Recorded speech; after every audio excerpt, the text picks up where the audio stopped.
respeto, admiro, a quien queremos en casa, en familia, y no me refiero nada más por cuestiones laborales, a quien mi mamá seguramente extraña para el karaoke, el doctor Jesús López Almejo, a quien saludo con mucho gusto. Ya te balconeé, Jesús, ¿cómo estás? Te saludo con mucho gusto, un abrazo.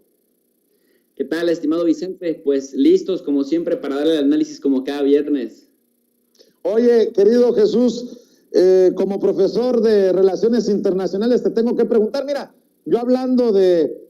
migrantes y hablando de estas cosas, México le está dando asilo político a 2 perseguidos por la justicia de El Salvador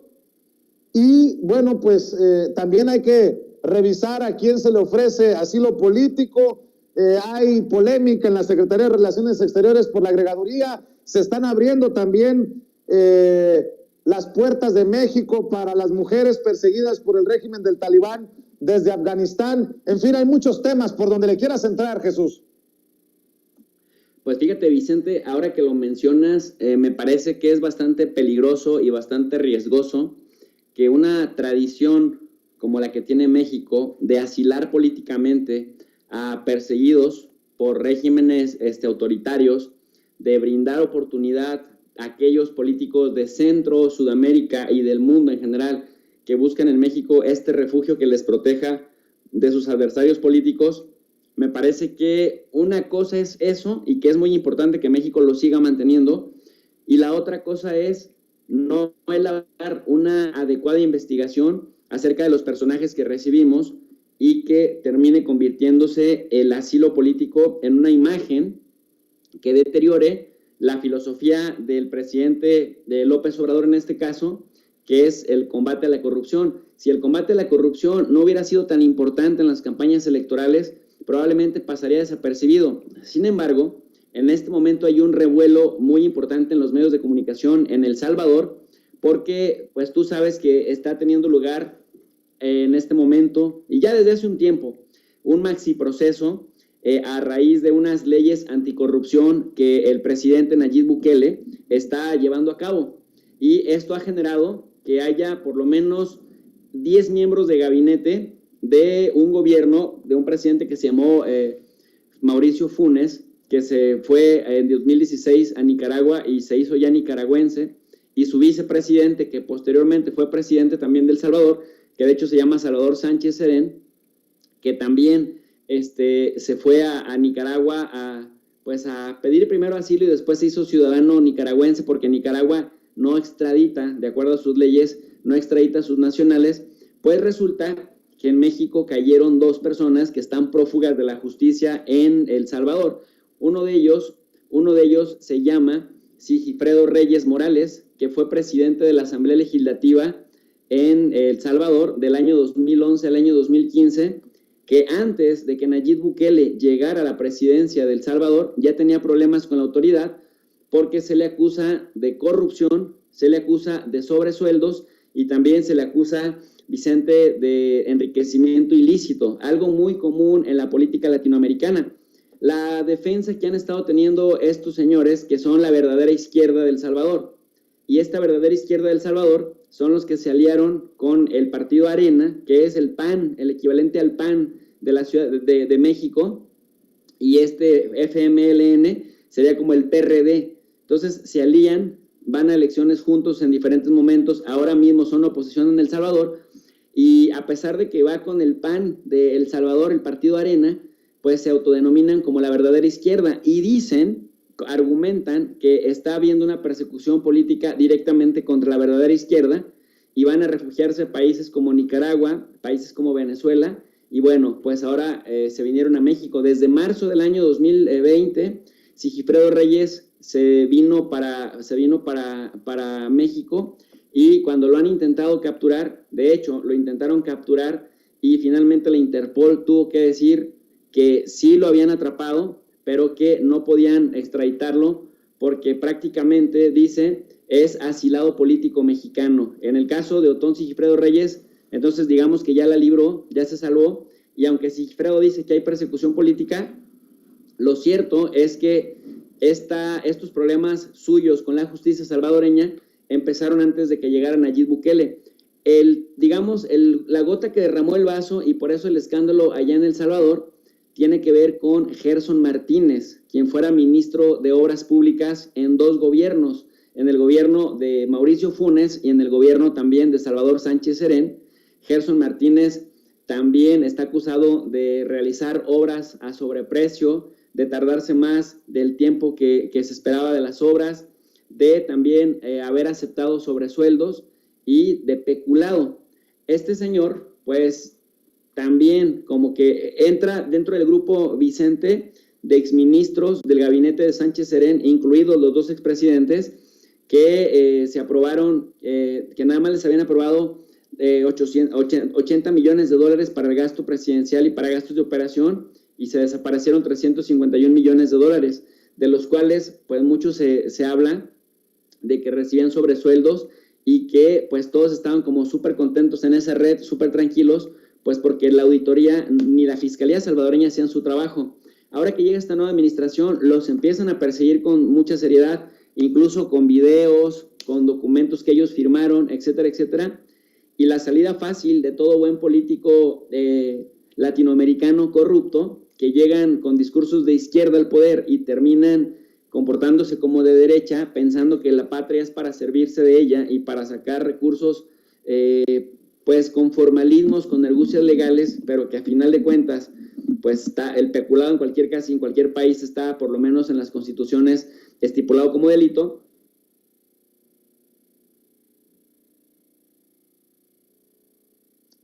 Te escucho, Jesús.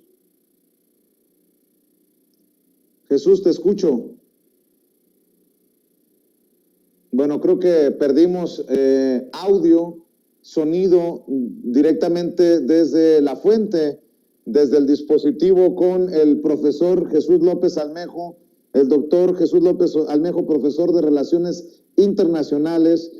durante su análisis, durante su exposición aquí en Sin Censura. Vamos a ver si logramos recuperar la comunicación con el profesor Jesús López Almejo. Si no, vamos a restablecerlo, y en la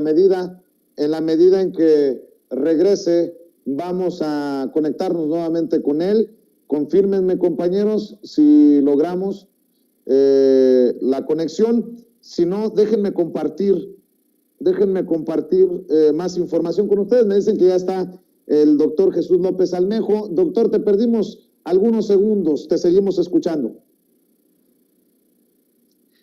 Sí, me quedé exactamente en la parte en la que decía que como buenos políticos de latinoamericanos corruptos llegan hablando con discursos del pueblo y terminan sirviéndose del pueblo, y después dicen que son perseguidos políticos. Nada más para recordarle a la gente que dentro de los digamos, funcionarios de alto nivel de El Salvador que están siendo perseguidos en este momento, ya se hicieron efectivas las capturas de Violeta Menjivar, de Carlos Cáceres, de Hugo Flores, de Erlinda Jandal y Calixto Mejía,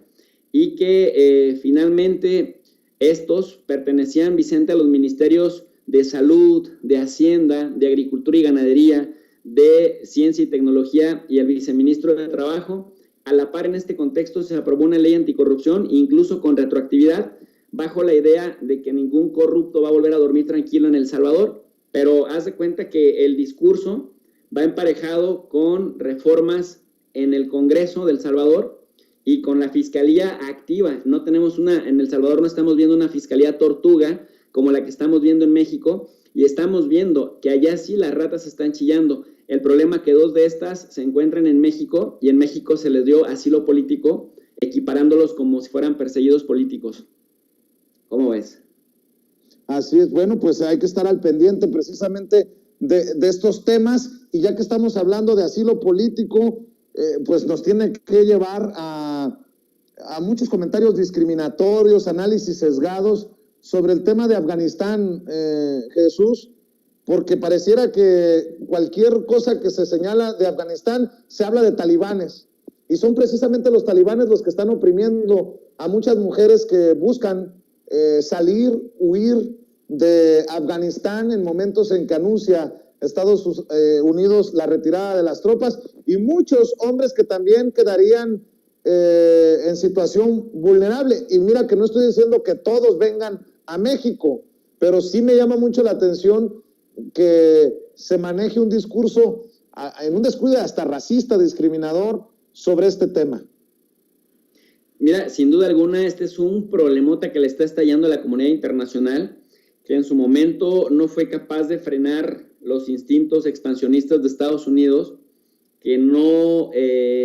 para el caso de Afganistán, no le criticaron, por el contrario, recibió apoyo masivo en aquel contexto en el que tú recordarás que argumentaban que irían detrás de la red terrorista Al-Qaeda y detrás de los talibanes que protegían a la red Al-Qaeda, porque también escondían a Osama Bin Laden. Y bueno, pues con el paso de los años,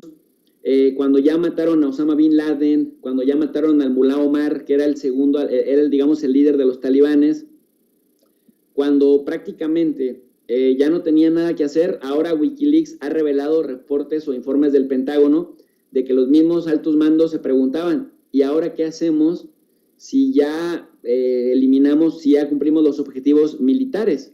Y entonces, con el argumento de evitar que el talibán regresara al gobierno, porque el talibán era equiparado con terrorismo, y también de crear una reingeniería política en Afganistán, pues se terminaron quedando. Sin embargo, Vicente, pues el desenlace ya lo vimos, creció la producción de opio, está Afganistán convertida en una potencia en dos sentidos, una potencia generadora de pobres y vulnerables, tristemente lo digo, y otro que me da más coraje, que es el tema de la producción de opio. El 87% del opio del mundo se produce en Afganistán, y esto está directamente proporcional, Vicente, al aumento del consumo en las calles de Estados Unidos, Nueva York, Los Ángeles, Dallas, etcétera, etcétera, etcétera, las ciudades importantes de las costas, los centros financieros de Estados Unidos, las locomotoras que arrastran la economía estadounidense. Ha aumentado el consumo de opioides, particularmente el de la heroína, y tienes como consecuencia 227 muertos al día en los últimos 3 años. Esto te habla de que finalmente también les alcance el karma. Pero la pregunta es, detrás de esto, ¿cuáles son las élites políticas, militares, empresariales que se benefician económicamente? ¿Por qué? Porque no les ha importado romper el tejido social de un país como Afganistán, no les ha importado seguir enviciando a parte de la sociedad estadounidense. Y por otro lado, el caso de la sociedad afgana, Vicente, es muy preocupante, porque incluso por mucho que los estadounidenses habían presumido que con ellos los afganos tuvieron un poco de democracia, que las mujeres se pudieron quitar el velo, que pudieron estudiar, que pudieron andar libres en la calle, bueno, vemos que los avances fueron bastante modestos en comparación al daño estructural que dejaron, y que ahora con el preso del talibán, que se convirtieron en vendedores de armas, que se convirtieron en vendedores de opio, y que traen una filosofía incluso pues muchísimo más sagaz que la de los años 2001, porque ahora ya le saben a la tecnología, porque ya llevan 20 años en el terreno, porque ya tienen una idea compacta del tipo de gobierno que quieren, pues van a generar una catarsis muy importante en lo que yo he considerado, Vicente, y he denominado un apartheid de género. Así como en Estados Unidos, antes de 1965, se separaba racialmente a los negros de los blancos, y un negro no podía ni estudiar en una universidad de blancos, no se podía sentar en un autobús de blancos, no podía entrar a un restaurante y salirse de las áreas que les eran permitidos a los negros. Y que pasaba esto también en Sudáfrica con el régimen criminal del apartheid de los Afrikaners, que finalmente a Sudáfrica la comunidad internacional lo terminó castigando. En el caso de Afganistán, el criterio es el género. Este apartheid en contra de las mujeres, que es importante, que muchos lo están gritando a los 4 vientos, pero que en el terreno poco se está haciendo. ¿Y por qué le llamo apartheid, Vicente? Porque revisando las experiencias en Herat, en Kandahar, en Jalalabad y en el mismo Kabul, ya empiezan a salir reportes de que los talibanes han ido casa por casa censando en estas casas para ver cuántas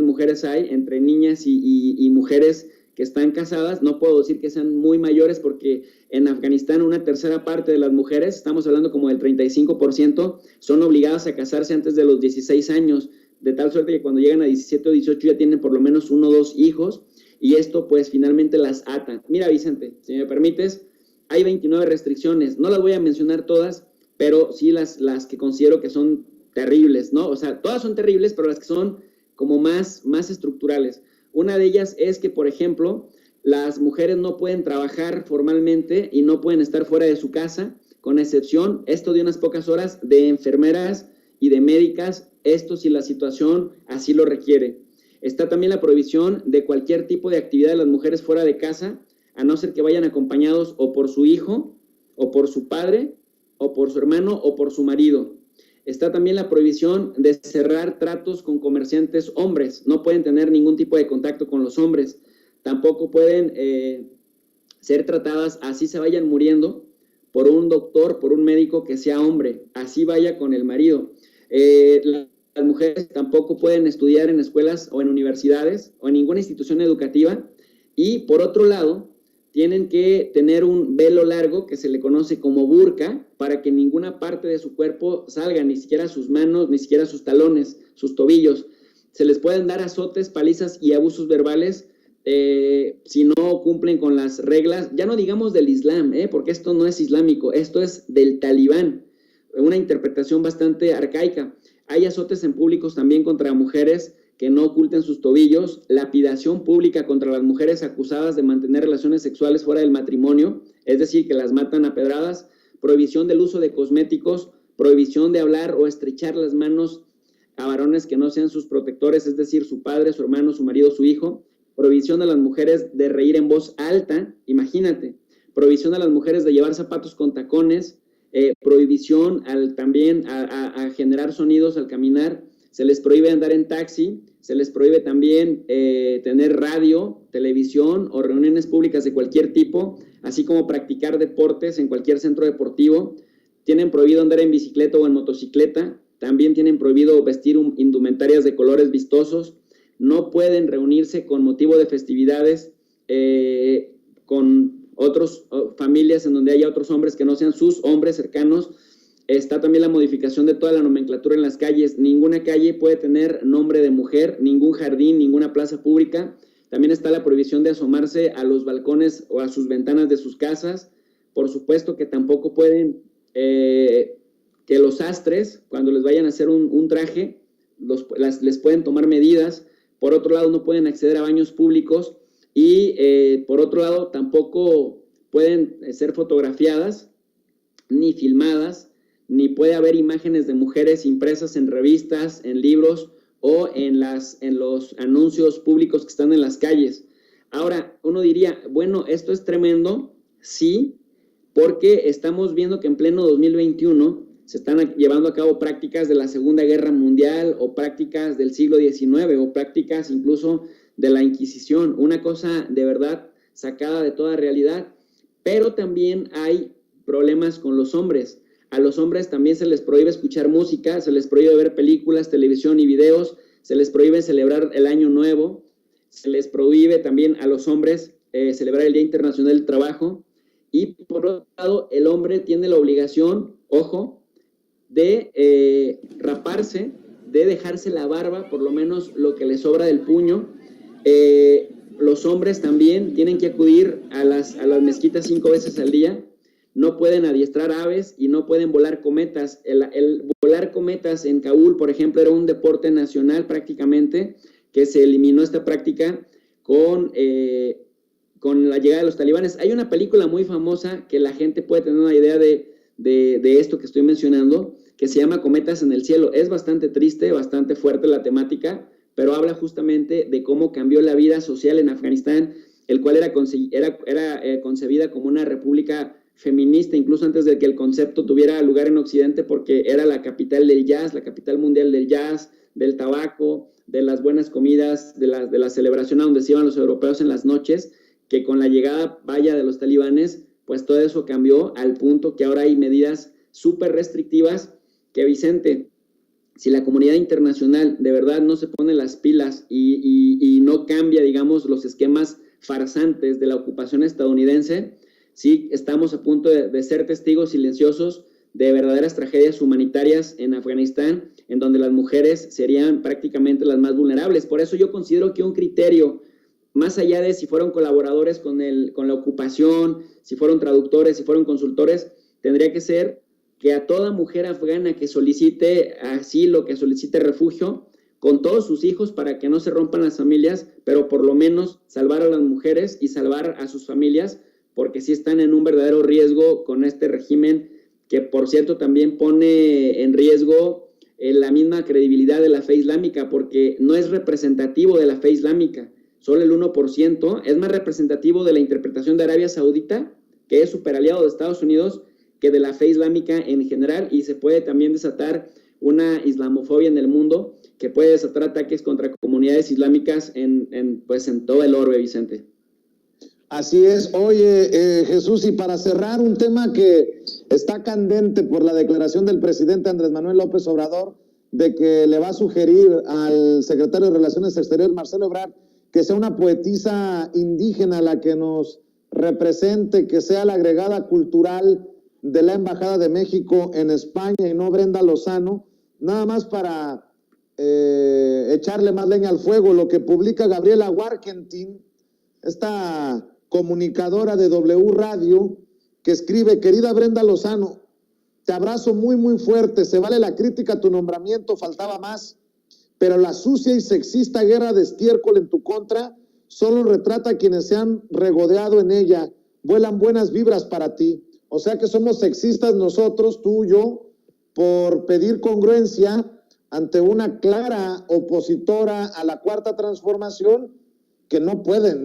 representar este gobierno si está en contra de lo que representa, de lo que lleva este gobierno por delante, Jesús. Mira, estimado Vicente, gente como Gabriela Warkentin, que son feministas trasnochadas, como Adela Micha, que le piden al mundo que rompa el pacto patriarcal, heteronormado, y que linchan a cualquier hombre que se atreva a hacer una crítica a este tipo de incoherencias, pero que luego vemos a Adela Micha que no rompe el pacto con los Han Rong, por ejemplo, o a esta misma gente que cuando alguno de sus círculos cercanos es acusado de algo, jamás dicen algo y siguen manteniendo la amistad. Pues su argumento más banal y trasnochado es acusar de sexista a quien se atreve a cuestionar una incoherencia olímpica como esta que estuvimos viendo de Brenda Lozano. ¿Y por qué digo esto, Vicente? Porque es falso que se le haya criticado a Brenda Lozano únicamente porque es mujer. Para empezar, ese no es el criterio. 2, es falso que solo hombres la hayan criticado. La criticaron muchas mujeres y muchas de esas mujeres también son feministas y son además activistas muy representativas de estos movimientos del 8 de marzo, del 25 de noviembre, etcétera, etcétera. Entonces, ahí se cae el argumento. Lo que esta autodenominada élite no ha entendido es que los tiempos han cambiado, es que las redes sociales han venido a meterle presión a los medios de comunicación tradicionales que, aliados a ciertas cúpulas académicas, a ciertas cúpulas culturales, a ciertas cúpulas de supuestos intelectuales, y digo supuestos intelectuales, Vicente, porque cuando tú ves la calidad del trabajo que realizan, pues hay muchas mejores obras fuera de estos reflectores y fuera de estos lentes que generalmente nunca pasan en las editoriales, porque los criterios de las editoriales pues son más económicos que enfocados en la calidad académica del producto que se les lleva. Entonces vas viendo cómo las élites académicas, con los gobiernos estatales, con los gobiernos federales, con ciertos personajes que mueven hilos, con las ONGs, etcétera, van acomodando sus cuadros y van acomodando a su gente, y tuvieron el descaro incluso de seleccionar a una persona, ya ni siquiera voy a decir mujer, a una persona que desde que el presidente López Obrador llegó a la presidencia lo ha estado atacando, pero no estamos hablando de una sátira política que es válida, una sátira política fina o una crítica con argumentos sustanciales. No, se ha dedicado a reproducir la personalidad de Denise Dresser, que ya es mucho decir, y de los susodichos, de los lozanos, ¿no?, que critican por criticar, pero además que lo hacen de una manera iracunda. Entonces, ¿en qué cabeza cabe, pensando en este señor Márquez y también pensando en el mismo Marcelo Ebrard, que ha guardado un silencio pasmoso, un silencio estrepitoso y que es bastante decepcionante, porque sería, si Marcelo Ebrard fuera tan leal al presidente, tendría que ser el primero en cuidar que nadie de las personas que son feroces anti-AMLO puedan estar, digamos, en una posición en donde puedan hacerle daño a la transformación que se supone que se está impulsando. ¿Sí me explico? Va más allá, Vicente, de que si Márquez es tu gran amigo, va más allá de que si Jorge Fernández era su cuatacho, va más allá de si Marcelo Ebrard es amigo de Sergio Sarmiento, de Wackerting, de Denise Merker y de toda esta gente que se dedica a trastabillar al presidente. Y no estoy refiriéndome a que lo critiquen, porque eso se vale. Me estoy refiriendo a que intentan reducir los efectos de la cuarta transformación de la que se supone que Ebrard es parte, y el presidente ha dicho algo muy claro, Vicente. Ha dicho, la patria es primero, y ni siquiera yo voy a salir en defensa de mis hermanos, de mis hijos. El único que responde es del más chiquito, el que es menor de edad, Jesús Ernesto, ni de su esposa. Entonces, ¿por qué si el presidente está poniendo el ejemplo de que no mete las manos al fuego ni por su familia, de pronto gente como Marcelo se aferra a guardar un silencio defensor de tipejos como Márquez, que primero, con la despedida arbitraria de su anterior amigo Jorge Fernández, y después con el nombramiento arbitrario de una persona iracunda anti-AMLO, y luego después va, renuncia y dices, bueno, hay un grado de honor, hay un grado de coherencia, pero luego sale con una cartita pedorra en donde se pone a tirarle cajeta a Pedro Salmerón, humillando la inteligencia de la gente, despreciando la crítica pública inteligente y desoyendo todo sentido de lógica, de coherencia, de que no puedes meter ahí a una persona que abiertamente durante 3 años ha agredido al presidente. Es una gran falta de respeto, doble, y que me parece que hubiera habido un poco más de honor si el señor nada más hubiera renunciado y ya se queda callado, a salir con una cartita pedorra, sin sentido, en donde al final, pues no, ni siquiera tiene el termómetro bien aceitado, Vicente. Entonces, eso por un lado, que les tiene que quedar claro, les tiene que empezar a quedar claro a los de la 4T, por lo menos, ya que vemos que en la oposición no hay coherencia de ningún tipo, que la patria es primero y que mientras sigan pensando en los intereses parroquiales, van a seguir decepcionando a la gente. Si López Obrador por algo logró amotinar una gran cantidad de apoyo social desde las bases en el año 2018, fue precisamente por anteponer un interés nacional a un interés personal. Pero buena parte de sus allegados están rascando y jalando agua para su molino antes que empezar en términos de un proyecto de nación. Y eso me parece que en realidad es hacer el trabajo sucio a la oposición, que no ha dejado de trabajar cada día de esta administración para derrocar a este gobierno o para desprestigiarlo, y para, por medio de desprestigio, de calumnias, de campañas tremendas, infames, volver al poder. Es decir, en lugar de convertirse en una oposición responsable, seria, etcétera, y que haga méritos para que puedan llegar al poder, pues por el contrario vemos que hacen una total infantilización de la política. Estaba leyendo, Vicente, no sé si tú leíste, a los senadores del PAN en Twitter, la cuenta oficial de los senadores del PAN, diciendo, todo aquello en lo que le vaya mal a Morena, le va bien a México, se traduce en un bien para México. Y ahí es donde tú dices, bueno, es que definitivamente a esta gente trasnochada le pasó de noche, valga la redundancia, cuál es, digamos, el papel que debe jugar una oposición seria y responsable. Y por otro lado, pues a muchos funcionarios de la 4T que le siguen haciendo el caldo gordo a los opositores al meterlos, al infiltrarlos en un lugar que si de por sí es visto como un espacio elitista, que por cierto históricamente había sido controlado por los de Icaza, por los Álvarez Icaza, y que tiene una noble labor, pero también tiene un propio mal la Secretaría de Relaciones Exteriores. La noble labor es que en México tenemos un servicio profesional de carrera, el Servicio Exterior Mexicano, que merece todo mi respeto, y que considero, Vicente, que buena parte de la gente que entra ahí por sus propios méritos es gente súper culta y es gente súper patriota, que le ha costado mucho trabajo para llegar ahí, pero me parece que después los humillan, los subestiman, los desprecian al meter a gente como este señor Márquez, que se inventan cargos pedorros para llevar a gente pedorra que siga mamando del presupuesto y que realmente no tienen los méritos que la gente del Servicio Exterior Mexicano sí tiene, y no tienen tampoco este sentido de compromiso para hacer brillar el trabajo que debiera ser un funcionario que radica en el extranjero y que en el extranjero tendría que morirse en cuerpo y alma para tratar de mejorar la imagen de nuestro país a través del verdadero impulso de la cultura y no de los prejuicios y de la promoción de los círculos personales y del trabajo personal, mi querido Vicente. Así es, Jesús. Oye, Jesús, pues cerremos invitando a la gente para que te apoye en redes sociales, en tu canal de YouTube. Claro que sí, mi querido Vicente. Bueno, pues si la gente se quedó picada con nuestras reflexiones, si le gustó, digamos, la didáctica o la pedagogía que tenemos para